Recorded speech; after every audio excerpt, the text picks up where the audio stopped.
It's another week. I'm your host, Maina Shege, on the talk show, and today we look at an interesting topic. I met this great man and asked him, is there any social vice you see in the society that you think we should address? And thoughtfully, he told me insincerity.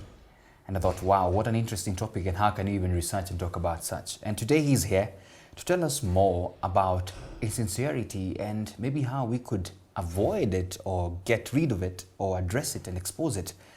Yogo George. Yogo George, welcome to the talk show. My pleasure. Thank you so much. Insincerity, I don't know. I should start by asking you, how do you define that? Insincerity is basically being untruthful about one's self. Being untruthful about oneself. Yeah, being untruthful about oneself. Insincerity is, like I would define it as basically misrepresentation of facts about an individual, that is about oneself and about issues that surrounds an individual life. Wow. You know, let me just throw this back. You're a man who wears many hats and has spoken widely about many other things, and also an author of books. Why would you choose and look into the society and say we need to address this matter? Is it out of experience, or what has been happening? Today, globally, we talk about cancer as one of the diseases that eats into the society. Yeah. Truthfully, cancer is now more dreaded than HIV is. But now when we talk about the erosion of, or the decadence of the moral fabric of a society, one of the things that lead to that decadence is insincerity. A lot of people today are struggling to be who they are not, and they're struggling to fit into the society. Now, in an attempt to do that, people try to misrepresent facts. Now, that's a disease that now eats into the very existence of our core beliefs or values of a given society. So you're having a society that is presented to be something which it is not. And that is our greatest undoing. Let's bring it home, because, you know, the basic look at just the topic itself, I just remember this analogy. It's actually not an analogy. I was just in a matatu sometime, and, you know, this lady is called, and, you know, in a matatu, there's no secret on phone calls. And she says, I'm at home, you know, and she's loud enough for everybody to hear. And nobody laughs, nobody comments. In fact, she had instructed the driver, just switch off the radio. And, you know, she said, I'm at home. You can even hear how silent it is. And nobody commented, and the phone rang. And, you know, I was there as well. I felt, you're lying and everything of that sort. I want to believe those are some of the simple, common things that we have about insincerity, is it? Yes. I was once in a matatu too, and a gentleman boarded the matatu and sat in the front seat. And I was at the back, and then someone who was just beside me decides to make a phone call, and little did I know that he was making a phone call to the person who has just boarded the matatu and sat in the front. And then he's like, hi, how are you? How is Mombasa? The time Mombasa is doing very fine. So when are you coming back? That you see, I would be back next week. Oh my. And then the guy said, oh, please, when you come back next week, make sure you sort me out that cash. I really need it. And then they finished the conversation. Then immediately he hung up. He shouted at the guy who was sitting in the front, "Apo mbele penye umekaa ndio Mombasa." Now you see, oh my, this thing starts right at home. Yeah. Because values are inculcated. I tell people that insincerity is simply a proof of lack of values. Because there's certain values are fundamental principles that guide your life. They are ideals for which you live. Now, this is one thing I tell people: he who stands for nothing will fall for anything. So for you to live a sincere life, there must be certain guiding principles or ideals, certain fundamental factors that control and guide your lives. Now, that is what is lacking. And I'm saying it starts from home. For example, over time, as I train my children, I have 4 children, and as I train my children, one of the things that I've learned to tell my wife and the people around me is that you don't lie to the children. Because the more you lie to them, they see that as a normality. Now, they also, as they grow up, they become insincere because they believe that life is about misrepresentation of facts. So this is a vice that can be brought up from tender ages. Oh, yes. For example, when I leave the house and the baby is crying, the tendency is telling the baby, please wait, I'll come back for you. Yeah. In Swahili, often we tell the children, narudi kukuchukua, siendi bali nakuja tu nitakuchukua. That is, I'm coming back for you. But in real sense, you know that you're not coming back for that child. Yeah. So you go staying out the whole day, then you return. Now, one thing I have learned from as little as they are, when they begin to learn that I can leave and leave them at home, when they cry, they want to follow, I tell them, no, you're not going, because I'm going to work. Yes. Now And I can carry you. And you see, my children, even my 2-year-old baby, will tell you that when dad is going to work, he doesn't go with the child. Because they know now. Yeah, because what I want, society must learn to present facts as they are. One of the things that we lack in our society is we do not want to be considered as outcasts. So we present to the society what it wants to be. Or what it desires to know.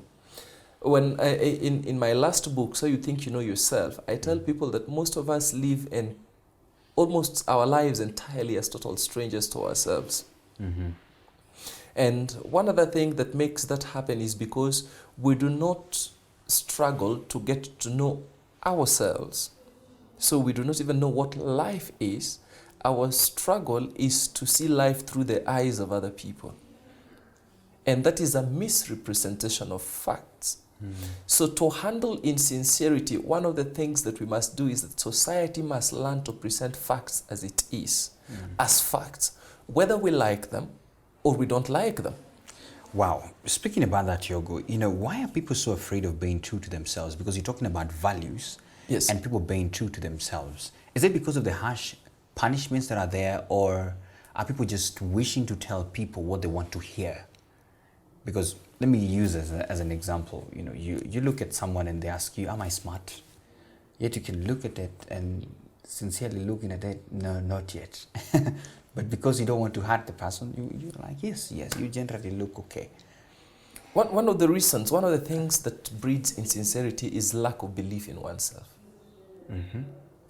The question I always ask is, what would make a dark lady want to bleach herself? Which is happening. Why would you want to bleach yourself? I mean, if you're dark, you're dark. So why would you want to bleach yourself, for example? What makes a man wants to cover his habits? For example, I mean, this thing hits me so hard, more so in the spiritual world. The truth is this: today, the greatest percentage of marriages in crisis are marriages of born-again believers, because of the height of insincerity that is in the house of God. We go to the house of God and we misrepresent our person. And you lie to the person you intend to spend the rest of your life with. One thing we fail to understand is that character is like smoke. You can't hide it. Because it doesn't matter how long it takes, it will still come out. It'll still come out. But now, for lack of belief in oneself, because you're telling yourself, here I am as a lady, I am so much interested in Maina Chege, and if I do not present what Maina Chege wants, then he will not take me. So I would rather sit on the actual gene and present a gene that is not, but a gene that Maina Chege wants. And then later on you see the bomb. Yes. So there are two things here. One, society is pushing people to misrepresent facts. That is what the society wants. For example, what we would call civilization. So one would be considered as a backward means of presenting oneself. So because I do not want to be considered as being backward, what I do is, I have to find a way of fitting in and presenting what my inner Chege wants me to present. But in essence, I am destroying my own personality. Now, why would I do that? Is because I do not believe in myself. So I tell people that for you to live a sincere life, one of the things that you must do is develop your personality. Wow. As an individual. I love that. Now, how does one, or what is lost when one starts growing that insincerity? I would want to call it a trait. That trait of just being insincere. Is there something that is lost permanently, maybe? Oh, yes. One, you lose your individual identity. Wow. As an individual. You lose your individual identity. Now, I always tell people that one's life is defined by his disposition. Now, when you become insincere, you take on a different personality that is not yourself, so you lose your true self. And this is what I tell people, the greatest tragedy on earth is the death of a person who has never lived. They passed through this earth, but they never lived here, because life begins at the discovery of self. So in essence, you are not living for fulfillment. So when you present a person that is not yourself, another thing that is likely to happen is that you live a life that is unfulfilled. Because you can only realize self-actualization and fulfillment when you explore and maximize your true self. And is trust one of the things that is lost? Because, you know, there's this gentleman, for example, Yogo. I constantly have to ask him, do you mean what you're saying? Because you ask him, where are you? He will tell you, I'm at this place. But I have to ask again, are you sure you're at that place? Or are you sure you're in a car? Hoot, so that I can tell that you're in a car. Because over time he's lied to me, told me I'll be here in 5 minutes. He takes 2 hours or so. Yeah, like I said, the first thing was loss of individual identity. The other thing that happens is loss of trust. Because you see, I said character is like smoke. It doesn't matter how much you cover it, it will soon come out. The moment the true self comes out and people realize that actually what you presented or made them to believe you are is actually not who you are, then the next thing is, Now, would people you say stop trusting you. They stop believing in you. Completely. Yeah. So it doesn't matter what you tell them. For example, this is one thing that also happens in our society today. A lady, through sheer coincidence, or I would say misfortune, happens to get into a relationship and has a baby before they get married. Like I was a product of such kind of a relationship. Okay.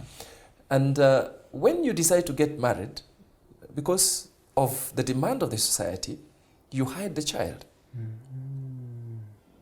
You either leave the child with your parents or give the child to your sister or do something else, and then you tell this man, I have never had a child for the rest of my life. Since I was born, I haven't had a child. I don't have a child.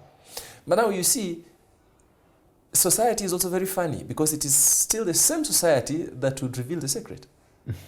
At a later date, then the same society reveals that you actually had a child. In one way or the other, somebody would just come along the way and say, hey, na yule mtoto ulikuwa naye, that kid you had before you got married, where is that kid? And it would be in an environment that you wouldn't have wanted such kind of an information to be leaked. Now, we've had this happening over and over again. And the truth is, a lot of those marriages ended up getting broken. Because the question I would ask you as a man, if you could hide the existence of a child, what other things have you hidden from me? Oh my. In fact, I can't trust you anymore. No, I can't trust you. This is a child, this is life. You hid the existence of life to me. How then do you expect me to trust what you're saying? Now, there are also people who have gone to church and they claimed that they were born again, per se. And then once they get married, like I had a testimony of this gentleman that he got married from their honeymoon. When they returned home, the girl found he had bottles of beer under the bed. And the girl is already in the relationship. So the question is, do I walk out or do I stay in? Oh my.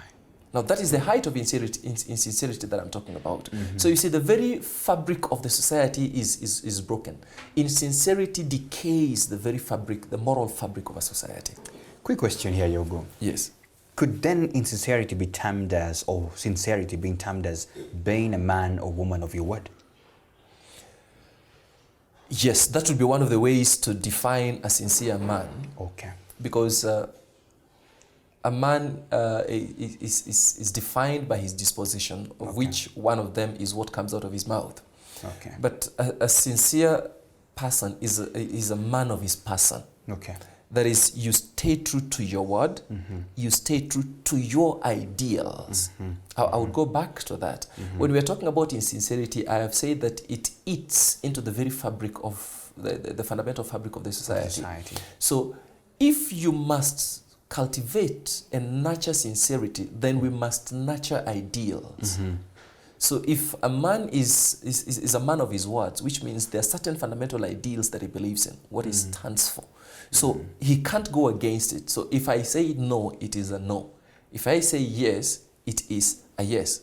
And I find a lot of people do not like that, because I am one kind of a person who, if I don't like you, I just tell you, hey guy, I don't like you. If I don't like what you're doing, I'll just tell you, hey, sorry, I don't like that. Yes. I believe that what I cannot say to you, to your face, I shouldn't say in your absence. You're right. That's true. That's true. Otherwise, it will also be gossip and other things. Yes. So I have learned to nurture certain principles that I believe in, that if it is not right, it is not right, whether the person is available or not available. You're going to pause at that.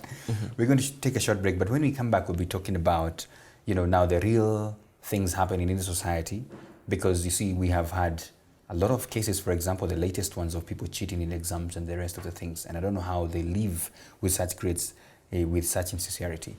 We take a break on the talk. We'll be right back to discuss more of this.